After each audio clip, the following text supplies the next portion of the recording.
Hello guys, আমি Deep and welcome back to my channel Deep exclusive. So এখন আমি এই ভিডিওতে কথা বলবো দেবদাকে নিয়ে এবং দেবদার আপকামিং অনেকগুলো প্রজেক্টকে নিয়ে কিন্তু এই ভিডিওর মধ্যে কথা হবে। রঘু ডাকাত সংক্রান্ত এক্সক্লুসিভ আপডেট দেবো এবং তার সঙ্গে সঙ্গে এই বছর কোন সময়ে কোন সিনেমা রিলিজ করতে পারে বা কোন সিনেমা রিলিজ করার সম্ভাবনা রয়েছে এটাকে নিয়েও কিন্তু এই ভিডিওর মধ্যে কথা হবে।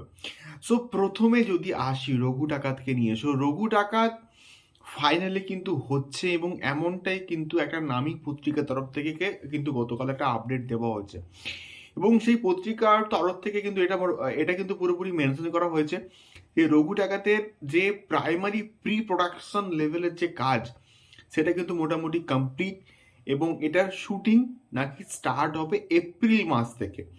এবং রঘু ডাকাত এমন একটা প্রজেক্ট এবং এমন একটা বড় মানে ভিএফএক্স ওয়ালা একটা প্রজেক্ট এবং মানে একটা হাই বাজেটের একটা প্রজেক্ট, যে প্রজেক্টটার প্রি প্রোডাকশন ভালো না হলে কি না শুটিং কিন্তু ভালো হবে না বা পোস্ট প্রোডাকশনের কাজও কিন্তু ভালো মানের হবে না।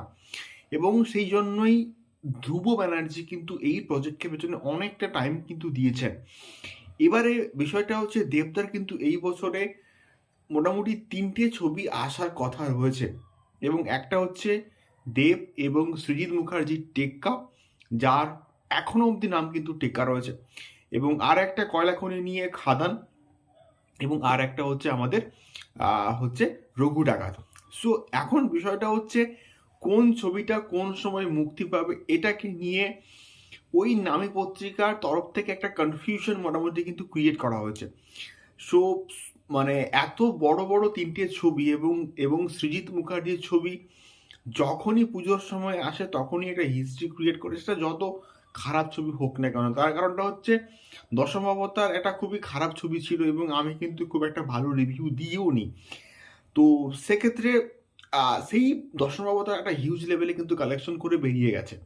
সো দশম অবতারের মতনই দেব এবং সৃজিত মুখার্জি যখন ছবিটা আসবে তখন সেটা অবশ্যই পুজোতে তারা কিন্তু টার্গেট করবে এবং নামী পত্রিকাতেও কিন্তু মোটামুটি এটা মেনশন করা হয়েছে যে এটার শুটিং মোটামুটি এই 2024 সালের মানে প্রথম ভাগ থেকে স্টার্ট হয়ে যাবে এবং সেটা কমপ্লিট হওয়ার পরে নাকি এপ্রিল মাস থেকে স্টার্ট হবে খাদানের কাজ, সরি হবে রঘু ডাকাতের কাজ। তাহলে খাদানের শুটিংটা কবে হবে, তাহলে খাদান কবেই বা মুক্তি পাবে?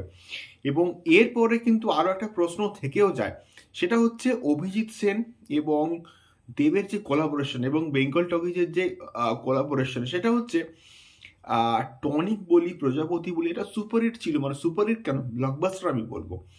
সো প্রধান যে সাকসেসফুল হবে না তার কিন্তু কোনো ইয়ে নেই, মানে প্রধান সাকসেসফুল হবেই হবে।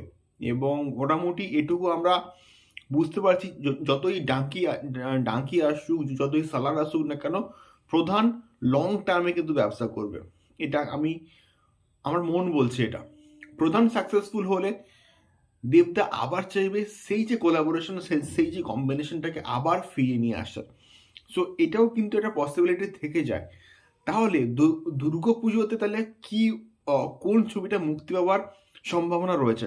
সো আমার এটা মন বলছে যে দুর্গা পুজোতে কিন্তু দেবদা এবং সৃজিত মুখার্জির যে কম্বিনেশন মানে টেক্কা, এইটা আসার সম্ভাবনা প্রবল রয়েছে। তার কারণটা হচ্ছে সৃজিত মুখার্জি সবসময় কিন্তু পুজোকেই টার্গেট করে এবং পুজোতে যখনই তার ছবি এসছে একটা ব্যাপক লেভেলে কিন্তু ব্যবসা করে বেরিয়ে গেছে। তাহলে যদি টেক্কা পুজোর সময় রিলিজ করে তাহলে রঘু ডাকাত হচ্ছে কবে আসতে পারে? ক্রিসমাস?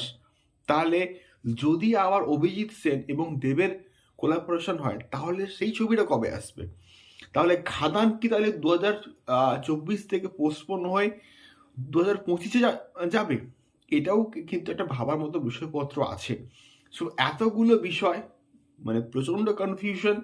আশা করছি দেবদা তার জন্মদিনে কিছু একটা অ্যানাউন্সমেন্ট করবেই করবে এবং সেটা অ্যানাউন্সমেন্টটা কি তার দিকে আমাদের কিন্তু সবার নজর রয়েছে।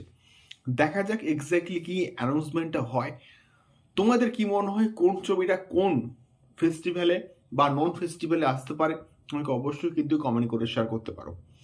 দেখা হচ্ছে পরবর্তী ভিডিওতে। টাটা।